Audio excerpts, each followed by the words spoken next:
வணக்கம்.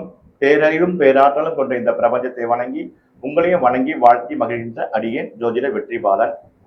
ஜூலை மாத ராசி பலனை பார்ப்போம்.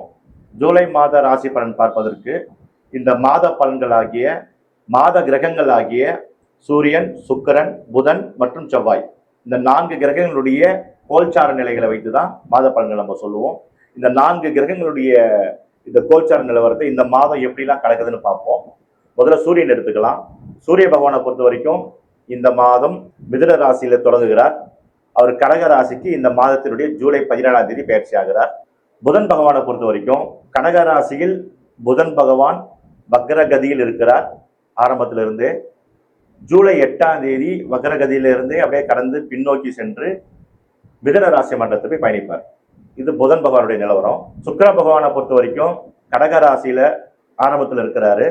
வருகின்ற 5ஆம் தேதி முதல் கொண்டு சிம்மத்துக்கு பயணிப்பார். அப்போ அவர் சுக்கிரனை பொறுத்த வரைக்கும் ஒரு 5 நாளுக்கு அப்புறம் சிம்மத்தில் இருக்கிறதுனால சிம்மத்துல தான் அவரை நம்ம பயன்படுத்திக்கலாம். செவ்வாய் பகவானை பொறுத்த வரைக்கும் இந்த மாதம் முழுக்க ஆரம்பத்திலிருந்து கடைசி வரைக்கும் இறுதி வரைக்கும் தன்னுடைய ராசியிலிருந்து 2ஆம் இடமாகிய ரிஷபராசி மண்டலத்தை பயணிக்கிறார். இதுதான் கிரகங்களுடைய கோல்சார நிலவரம். மற்றபடி குரு பகவான் கடகராசியில் சஞ்சாரிக்கிறார். சனி பகவான் மீனத்தில் பயணிக்கிறார். ராகு கும்பத்திலும் கேது சிம்மத்திலும் பயணித்துக் கொண்டிருக்கிறார்கள். இது கிரகங்களுடைய கோல்சார நிலவரம். மீன ராசினியர்களை பற்றி பார்ப்போம். உங்கள் ராசிக்கு அதிபதி குரு பகவான் 5ஆம் இடத்தில் ஆட்சி பலத்தோட உச்ச பலத்தோட உங்களுடைய ராசியை பார்க்கிறார். அது பொதுவான பலன் இரண்டே பார்த்துருக்கோம். ஆனா உங்களுடைய ராசிக்கு 2ஆம் இடத்தில் ஆகிய செவ்வாய் பகவான் தனஸ்தானாதிபதி, வாக்குஸ்தானாதிபதி, குடும்பஸ்தானாதிபதி, அது செவ்வாய் பகவான் 3ஆம் இடத்துல இந்த மாதம் முழுக்க இருக்க போறாரு. அப்போ சகோதரன் மூலியமாக ஒரு அனுகூலமாக வாய்ப்புகளை ஏற்படும். சகோதரன் மூலியமாக நல்ல செய்திகள் வரதுல வாய்ப்புகள் ஏற்படும். 4ஆம் இடத்துல சூரிய பகவான் இருப்பதனால் அரசு சம்பந்தப்பட்ட விஷயங்கள் இந்த மாதங்கள்ல நீங்க ஆரம்ப காலத்துல ஒரு 17 தேதிக்குள்ள உங்க வேலைகள்லாம் முடிச்சுக்கீங்க. பூர்வீக சம்பந்தப்பட்ட அரசாங்க வேலைகள்லாம் 17 தேதிக்கு மேல போய் பண்ணிக்கீங்க. உங்க பூர்வீகத்தில் உள்ள இடத்துங்களுக்கு ஒரு பட்டா வாங்கணும், இல்லை அந்த இடத்துக்கு ஏதாவது ஒன்று வாங்கணும்னா நீங்க 17 தேதிக்கு மேல போய் போனீங்கன்னா உங்களுக்கு சக்சஸ் ஆகிடும். ஏன்னா அந்த இடத்துல சூரிய பகவானுடைய கதிர்வீச்சு உங்களுக்கு நல்லபடியா கிடைக்கும். இப்போதைக்கு 4ஆம் இடத்துல இருக்கிறாரு ஆரம்ப காலத்துல, ஜூலை மாதம் ஆரம்பத்துல. அதுவும் உங்களுக்கு நல்லதுதான். வக்ரகதியாக இருக்கக்கூடிய புதன் பகவானுடைய அவருடைய கதிர்வீச்சு இந்த ஜூலை மாதம் 8ஆம் தேதி உங்களுடைய ராசிக்கு வர்றதுனால, இது 4ஆம் இடத்துக்கு வர்றதுனால தாயினுடைய உடல் நலத்துல கொஞ்சம் கவனம் கொள்ளணும். தாயினுடைய உடல் நலத்தை கொஞ்சம் அக்கறையா வச்சுக்கணும். அவங்களுக்கு கரெக்டான ஒரு மருந்து மாத்திரைகள், சரியான மருத்துவ ஆலோசனைகளை நீங்க பெற்றுக்கொண்டோம் அவர்களை நீங்க வழி நடத்தணும்.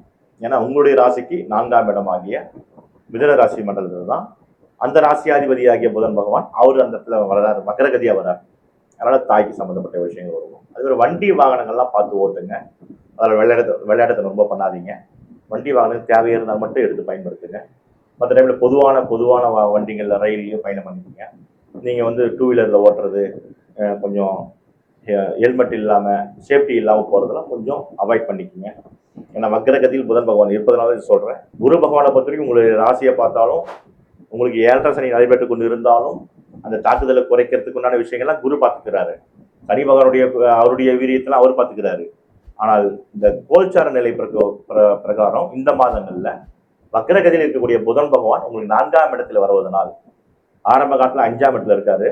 அது பூர்வீக சம்பந்தப்பட்ட விஷயங்கள், இல்ல புத்திரன் சம்பந்தப்பட்ட விஷயங்கள். இப்ப 4ஆம் இடத்துல வரும்பொழுது உங்களுடைய சுகஸ்தானம் சொல்லுவாங்க. உங்களுக்கு வண்டி வாகனம் வீடு இந்த சம்பந்தப்பட்ட விஷயங்கள்ல, தாய் இந்த சம்பந்தப்பட்ட விஷயங்கள் நீங்க ஜாக்கிரதையா இருக்கணும். பெண்களை பொறுத்த வரைக்கும் இந்த மாதங்கள்ல ஆடை ஆபரணங்கள் வாங்குவதை தவிர்த்துக்குங்க. சேஃப்டி பண்ணிக்கங்க. அடுத்த மாசம் வாங்கிக்கலாம். இப்போ அந்த வக்ரகதியில் புதன் பகவான் இருக்கிறால் கொஞ்சம் தவிர்த்துக்கிறது நல்லது. அது பாசிட்டிவ் எனர்ஜி கிடையாது. நீங்க வாங்க, தேவை என்றால் ஒரு நிகழ்ச்சி வச்சிருக்கோம், கன்ஃபார்மா வாங்கிதான். அப்போ வாங்க போகும் பொழுது நீங்க யாருக்காவது தான தர்மங்கள் செஞ்சுட்டு, ஏதாவது உணவு தானங்களோ ஏதாவது ஒன்று செஞ்சு கொடுத்துட்டு நீங்க போய் வாங்கினீங்கன்னா உங்களுக்கு ஒரு பாசிட்டிவ் எனர்ஜி கிடைக்கும். தேவைப்பட்டால் மட்டும். அன்னெசரியா இப்போ போய் நீங்க பர்ச்சேஸ்லாம் பண்ண தேவையில்லை. ஒரு நகை வாங்கணும், அதெல்லாம் வாங்கினா கூட பணம் கூட கட்டி வைங்க. ஆனால் இந்த மாதம் முடிஞ்சதுக்கு அப்புறம் அடுத்த மாதங்கள்ல வாங்கிக்கலாம். மாணவர்களை பொறுத்த வரைக்கும் ஒரு ஸ்டடி மைண்டாக தான் இருப்பாங்க. ஏன்னா அவங்களுக்கு இதுக்கப்புறம் எதுவும் புதுசாக அப்பாயின்மெண்ட் போட வேண்டிய அவசியம் இருக்காது. அவங்க எல்லாம் முடிச்சுட்டு இருப்பாங்க, எல்லாம் வெல் செட்டில்டு. இப்போ நார்மல் ஸ்டடியா போயிட்டு இருக்கு. அவங்களுக்கு ஒரு அபிர்விதமான ஒரு எனர்ஜி இல்லாம ஒரு நார்மலா தாங்க போவாங்க.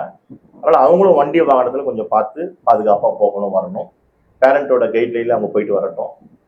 பேரண்டோட அனுகிரகங்கள் அவங்களுக்கு இருக்கணும். எப்பவுமே பெரியவங்களை பொறுத்த வரைக்கும் கரெக்டான மருந்து மாத்திரைகள் எடுத்துக்கங்க. மருத்துவருடைய ஆலோசனை கரெக்டா கேளுங்க. டைம் இல்லைன்னு விட்டுறாதீங்க. ஏன்னா கொஞ்சம் சேஃபாக இருக்கக்கூடிய ஒரு காலகட்டமாக இந்த மாதம் இருக்கும். மீனராசியை பொறுத்த வரைக்கும் ஒரு 70% தடை தடங்களும், ஒரு 30% தான் பாசிட்டிவாக எனர்ஜி இருக்குன்னு நான் கணிச்சிருக்கேன். நன்றி, வணக்கம். நம்மளுடைய வெற்றி அஸ்ட்ரோ.inல வந்து அனைத்து விதமான சர்வீஸ்கள், பொதுமக்களுக்கு தேவையான ஜோதிட சார்ந்த அனைத்து விதமான சர்வீஸ்களை அதில் போட்டிருக்கோம். உங்களுக்கு எந்த சர்வீஸ் தேவையோ அந்த சர்வீஸ்குள்ள நீங்கள் உள்ள வந்து உங்களுடைய அப்பாயின்மெண்ட்டை ஃபிக்ஸ் பண்ணிக்கலாம். அப்பாயின்மெண்ட்டுக்கு ஏற்றபடி எங்களுடைய டீம் வந்து உங்களுக்கு சர்வீஸ் பண்ணி உங்களுக்கு ஜாதக ரீதியான சொல்யூஷனை கொடுக்கறதுக்கு நாங்கள் காத்துட்டு இருக்கோம். நாங்கள் வந்து உங்களுக்கு சிறப்பான முறையில் சிறந்த விதமாக ரொம்ப அலக்கழிப்பு இல்லாமல் நேர்த்தியாகவும் உடனடி தீர்வாகவும் கிடைக்கக்கூடிய சில விஷயங்களை ஆராய்ச்சி பண்ணி வச்சுருக்கோம். அந்த ஆராய்ச்சியின் அடிப்படையில் ஒவ்வொரு சர்வீஸுக்கும் என்ன பலாபலன்களை கொடுக்கலாம், எந்த கோயில்களுக்கு போனால் இவர்களுக்கு அந்த ரெமெடி கிடைக்கும், எந்த விதமான ஒரு பரிகாரங்களை செஞ்சால் எங்களுக்கு ரெமெடி கிடைக்கும்ன்றதெல்லாம் நாங்கள் அதில் கிளியர் கட்டாக கொடுத்துருக்கோம். அதெல்லாம் நீங்கள் இந்த சர்வீஸ்குள்ளே வந்து நீங்கள் அதெல்லாம் தெரிஞ்சுக்கிங்க. உங்களுக்கு ரொம்ப யூஸ்ஃபுல்லாக இருக்கும். இதை நீங்கள் மற்றவங்களுக்கும் ஷேர் பண்ணுங்கள். உங்களுடைய நண்பர்கள் உறவினர்கள்லாம் தெரியப்படுத்துங்க. அவங்களும் தெரிஞ்சுக்கிட்டோம். ஏன்னா நம்ம உறவினர்கள், மற்றவர்கள், நண்பர்கள் எல்லாமே ஏதோ சில பிரச்சனைகள்ல இருப்பாங்க. அவங்களுக்கும் இந்த வெப்சைட்டை நீங்கள் அவங்களுக்கு ட்ரான்ஸ்ஃபர் பண்ணீங்கன்னா அவங்க பார்த்துட்டு உள்ள வந்தாலும் அவங்களும் இதில் பலன் அடைவாங்க. அதனால உங்களுக்கு அவங்க தேங்க்ஸ் சொல்லுவாங்க. இதுதான் ஒவ்வொருத்தரும் கூட்டா சேர்ந்து அனைத்து விதமான நம்முடைய வாழ்வியல் பிரச்சனைகளுக்கெல்லாம் ஒரு தீர்வு காண்றதுக்கு இது ஒரு நல்ல ஒரு வழிமுறையாக இருக்கும்ட்டு கருதுறேன். அதனால எல்லாரும் பயன்படுத்தணும், எல்லாரும் ஆதரவு கொடுக்கணும். உங்களை எல்லாரையும் வேண்டி விரும்பி கேட்டுக்கொள்கிறேன். நன்றி, வணக்கம்.